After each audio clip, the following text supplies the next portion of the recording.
What do the people in your life do for you when you're going through a tough time? If they're not doing what the man in Luke, the 7th chapter, did for his friend, you probably need to get a better circle. This is Gospel and Flow, the show.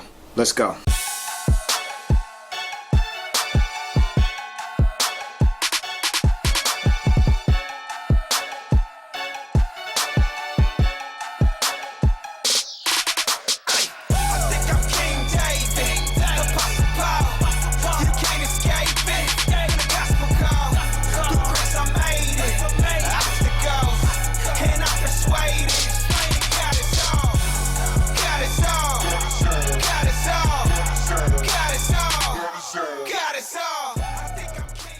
Today I want to talk about something that I read in Luke the 7th chapter.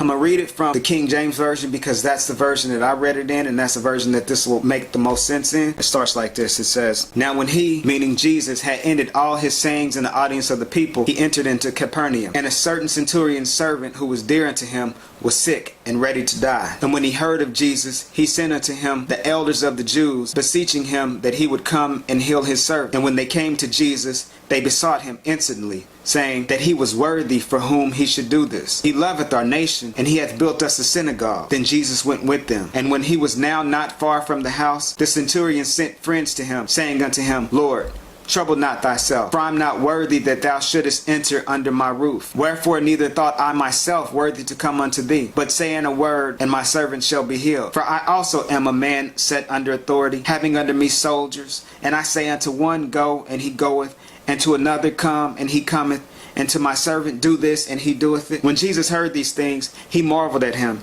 and turned him about, and said unto the people that followed him, "I say unto you, I have not found so great faith, no, not in Israel." And they that were sick, returning to the house, found the servant whole that had been sick. I'm going to go back and focus on verse 2. "And a certain centurion's servant who was dear unto him was sick and ready to die."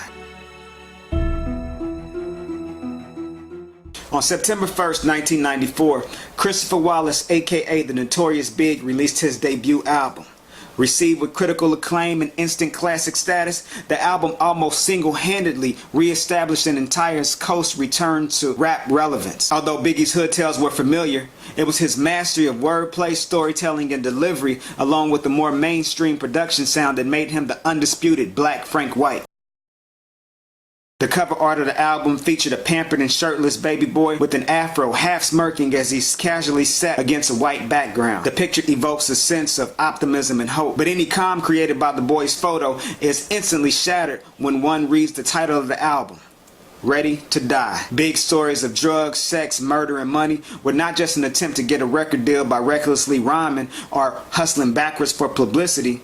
It was the life he lived along with many other young black males. A lifestyle that offers tremendous risk and no true rewards. In an interview, Big stated at the time that he was recording the album, that's where he was in his life. He was ready to die. He was not unique in that regard either. External and internal forces have left many young men feeling like they are ready to die. Anytime a young man would risk going to prison for selling drugs or robbery, he's ready to die. Anytime a young man stays high or drunk and can't function without it, he is ready to die. Anytime a young man would kill a peer for a pair of sneakers or some other item that was put together in a Chinese factory for $5 and then sold in the US for hundreds of times more, he is ready to die. These young men slowly commit suicide daily as their lives waste away. I've been personally touched many times by the tragedy of friends and loved ones in their teens or early 20s who've been ready to die. And it's not just urban young men who deal with the pressures of life and find themselves wanting to cease existing. According to statistics, in the US, suicide accounts for more than 42,000 deaths per year, and it's the 10th leading cause of death. 117 people per day commit suicide in the United States. A lot of people are ready to die. And it's not just a 21st century phenomenon either. In the text we read the story of a man from 2,000 years ago who was ready to die. And to be fair, other translations say that he was about to die. And I understand that translation, but I also think that not only was he about to die,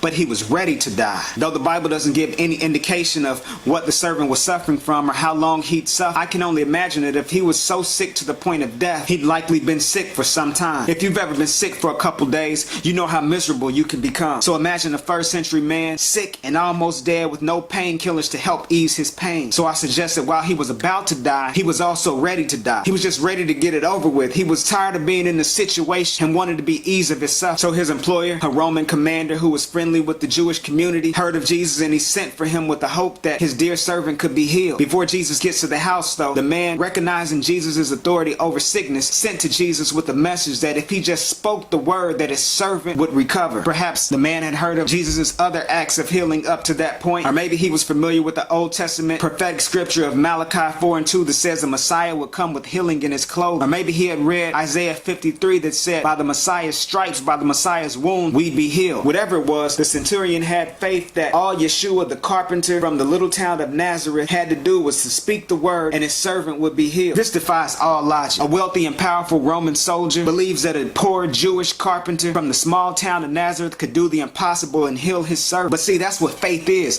Faith is illogical. Faith goes against common sense. That's what motivates God and his actions in our lives. If you're human, chances are that at some point in your life, you're going to get to a point where you are ready to die. You're ready to give up. The circumstances and situations that you face just make you want to give up. And perhaps you won't be ready to die physically, but you'll be ready to die figuratively. It's those times when life has gotten the best of you and you can't pray for yourself, or you won't pray for yourself. Or it could be those times when you're about to die and you don't even know you're about to die. When I was 19, I was involved in an auto accident and hit my head on the windshield. I was rushed to the ER with concussion, and though I had a headache, I really didn't feel that bad. It wasn't until I heard the doctor tell my parents that my brain was swelling and they were going to have to remove pieces of my skull to ease the swelling that I thought that I was in more trouble than what I figured. So as the surgeons prepared to operate, my family started to pray right there in that hospital. Within an hour, the doctor returned and said that there would be no need for them to operate because the swelling had miraculously started to go down on its own. Within 3 days, I left the hospital. The key to mine and the servant's survival was the faith of others. When you can't or you won't pray for yourself, you need someone with a connection to God through Christ to pray on your behalf. Someone to move God to action through their faith. See, ride or dies are okay, but see, they're only going to take you so far. What you need is some people who are going to pray and fast for you. Before picking a husband based upon his finances, find out about his faith. Rather than choosing a wife based solely on her body, you need to find out about her spirit. Rather than surrounding yourself with people who are going to turn up in the club, you need to get some people in your circle who are going to turn into a prayer closet on your behalf. And I know somebody's asking, but what about the time that I prayed earnestly and they still died? I won't pretend to know why I lived and somebody who was in a more minor accident than mine, whose parents prayed the same prayer that mine did, still died. But I do know that God is still sovereign. And I know that though he wants us to live a fulfilled life on earth, his ultimate goal is for us to live eternally with him in heaven. During the recording of his sophomore album, Notorious Big was involved in a serious car accident that left him with permanent leg injuries and an extensive hospital stay. Big stated in an interview that the accident had convinced him to slow down and to consider what he was going to do with the rest of his life. Friends said that during the time in the hospital, they noticed a change in him. Biggie had the 23rd Psalm tattooed on his left arm, and he had told friends that he was going to start trying to live by it. His second album, a double disc entitled Life After Death, was released 2 weeks after he was murdered. You see, at the age of 22, Biggie was ready to die. But I believe at 24, he found life after death. I believe that while he was partying and BSing, his mother was praying and confessing. I believe that while he was recording Unbelievable, somebody was believing God for his salvation. It's a testament to God's grace and forgiveness. Regardless of how bad or unlovable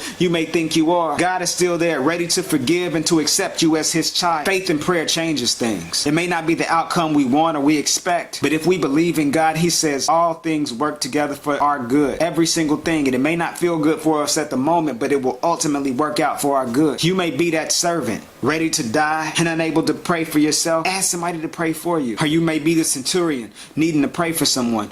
Pray like your very life depended on it. James 5:16 says the powerful prayer of a righteous person can be very effective. Pray without giving up. Somebody's life after death may be dependent on it. If you feel like you need prayer, you want prayer, you don't know how to pray, you don't know what to pray, all you got to do is talk to God. All you got to do is tell him exactly what's on your heart and he listens. Ask somebody to pray for you. If you need prayer, hit me up on Twitter, hit me up on Facebook, send me a text message. I'm out here. Get into a good church, get into a Bible-based, loving church. Here's what I think a loving church looks like. First of all, a loving church is going going to stand on God's word. They're going to preach and teach God's word. Secondly, if a person comes in there not dressed in a suit, smelling like liquor and loud, they're still going to hug them. They're still going to love them. They're still going to care for them. Get in a small group. Small group is a small group of believers that you meet with who can hold you accountable, who you can call and tell, hey, this is what I'm going through. This is what I'm feeling like. And they're going to give you sound counsel. These are the people who are going to be able to go to bat for you when you can't go to bat for yourself or when you're going through some things. Most importantly, develop a relationship with God on your own through Christ. If this is helpful to you, if you enjoy this, please subscribe on YouTube. Follow me on Twitter at esoderic_the cleric. Like me on Facebook, Instagram too under esoderic. Just get with me.